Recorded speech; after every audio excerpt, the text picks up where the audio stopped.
प्रणाम साथियों, मैं गोपुत्र राम आप सभी का अभिनंदन करता हूं जागरूक किसान चैनल पर। ये देखिए आप खेतों में जो गाय चरने के लिए आई हुई हैं और यहाँ पर ये देखिए हरियाणा नस्ल की काफ़ी लंबी तगड़ी गाय जिसकी दूध उत्पादन क्षमता भी बहुत ही अच्छी है।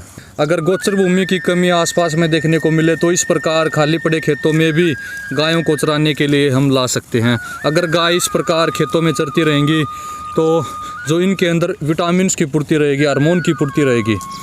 अगर खेतों में इस प्रकार चरने के लिए आएंगे तो इनकी एक्सरसाइज भी होती रहेगी, तो जो रोग प्रतिरोधक क्षमता बढ़ जाएगी और बीमारियां बहुत कम आएंगी। राजपाल जी हैं जो गायों के गवाले हैं, गायों के साथ ही रहते हैं, पूरा दिन की सेवाएं करते हैं। तो राजपाल जी राम राम। राम राम भाई जी। तो बताएं आपके पास कितनी गौ माताएं हैं? मेरे पास ये 6-7 गायें हैं। अच्छा जी, तो क्या करते हो आप? जैसे आपके पास एक भी भैंस नहीं है, गाय ही गाय है, आपका क्या मानना है? मैं गाय ही गाय रखता हूँ और वैदिक सभ्यता के अनुसार शुरू में गाय ही एक बहुत ही उत्तम है जी। हाँ, गाँव विश्वस्य मात्र है जी, अर्थात कि गाय संसार की माता है। जी जी जी जी। इसके दूध आदि में भी अनेक प्रकार के गुण है। इसका गोमूत्र भी अनेक प्रकार की दवाइयों के काम में आता है। जी जी जी। इनकम का यही आधार है जी। मैं इनका दूध 40 रुपये लीटर के भाव से दे देता हूँ। कोई दवाई वाला आ जाता है उसको प्राथमिकता देता हूँ। जी जी जी। तो आपका 40 रुपये किलो तो दूध का भाव होगा। घी क्या भाव देते हो? घी 1500 रुपये किलो। 1500 रुपये किलो देते हो। तो हालांकि 1500 रुपये किलो भी कम ही है, क्योंकि जो गाय इस प्रकार खेतों में चरती हैं, अनेकों जड़ी बूटियाँ खाती हैं, इनकी एक्सरसाइज होती रहती है, तनाव गायों के बीच नहीं रहता। ऐसी गायों के दूध से जो बना घी है वो अमृत के समान है, उसको घी नहीं हम अमृत ही कहेंगे। तो और बताएं, जैसे आपके गांव में तो सब भैंस रखते होंगे, लेकिन आप गाय रख रहे हो? मैं गाय रखता हूँ जी। मैं पहले गौशाला में प्रबंधक के रूप में रहा हूँ। जी जी जी। वहाँ से मैं एक गाय लाया था, उसके बाद में फिर ये प्रजनन से मेरे पास इतनी गाय हो। अच्छा जी।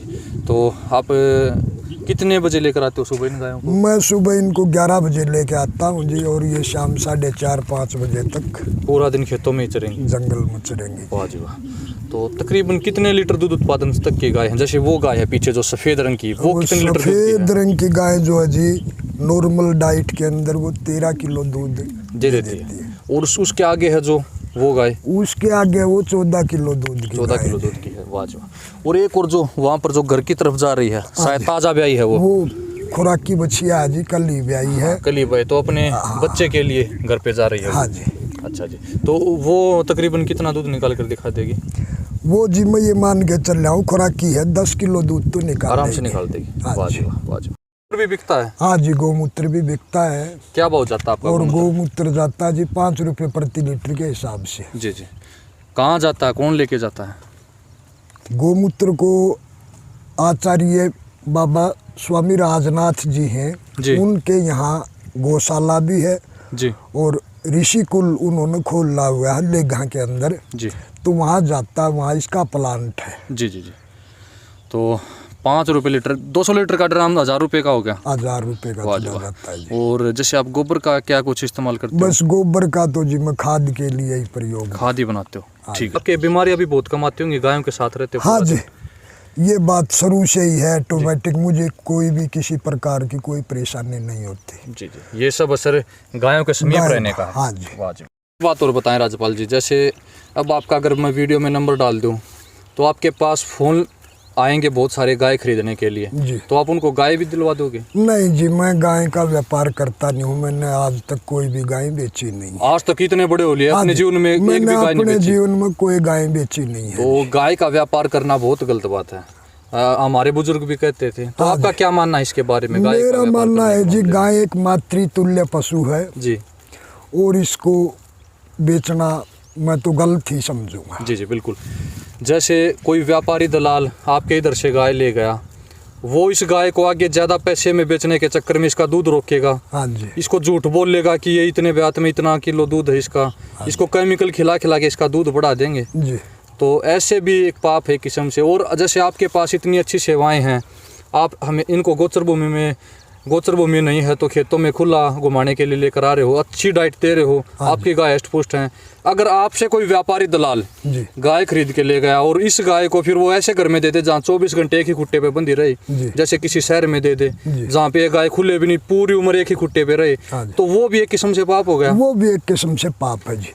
गाय तो जंगल में घूम के ही खुश रहती है। बिल्कुल जी, गाय और गोचर दोनों एक दूसरे के बिना अधूरी हैं। हाँ जी। तो इसीलिए जो गाय का कभी व्यापार नहीं करना चाहिए।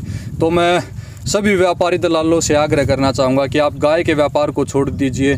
और भी दुनिया में बहुत सारे बिजनेस हैं, बहुत सारे व्यापार हैं, उनको कीजिए। अगर आपको धन ही कमाना है तो गाय को क्यों परेशान कर रहे हो। और ऐसे ऐसे यूट्यूबर भी हैं जो सेल परचेज की वीडियो बना कर जो व्यापारी दलालों को बढ़ावा दे रहे हैं, उनसे भी मेरा आग्रह है कि इस काम को बंद कीजिए और गायों के प्रति सच्ची भावना निष्ठा के साथ कार्य कीजिए, तभी जो सही मायने में गाय को बचाया जा सकेगा। और अगर किसी को गाय खरीदनी है, गाय चाहिए, तो आसपास में खुद आइए, गांव में जो डायरेक्ट किसान से गाय लीजिए। अगर कोई किसान गाय देता तो उससे लीजिए। आप व्यापारी दलाल के चक्कर में अगर आप उससे गाय लेते हो तो उसको पैसे का लालच आएगा और वो दूध रोक के एक तो कस्टमर को भी ठगेगा और गाय को भी परेशान करेगा। तो यहाँ पर जो राजपाल जी का काफ़ी अच्छा विचार है कि आज तक इन्होंने कभी गाय का व्यापार नहीं किया और ना ही करेंगे। और राजपाल जी कभी गायों को नहीं बेचते, इसीलिए आज एक गाय से इतनी गाय बन चुकी हैं।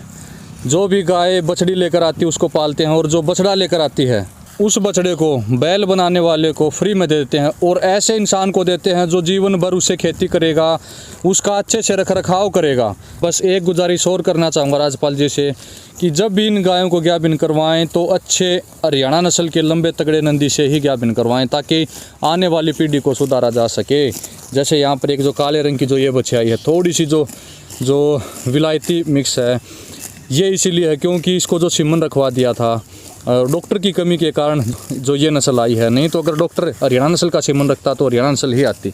तो राजपाल जी को कोई ज़्यादा नॉलेज नहीं थी ब्रीडिंग के बारे में, हालांकि अब आगे से ध्यान रखेंगे। इनको जो सुझाव दे दिया गया है कि हरियाणा नस्ल के लंबे तगड़े नंदी से ही इनको ज्ञापन करवाना चाहिए। तो यहाँ पर ये देखिए आप, ऐसा नज़ारा आपको शायद ही कहीं पर देखने को मिले कि गाय इस प्रकार हरी भरी भूमि में हरी भरी घास को खा रही हूँ।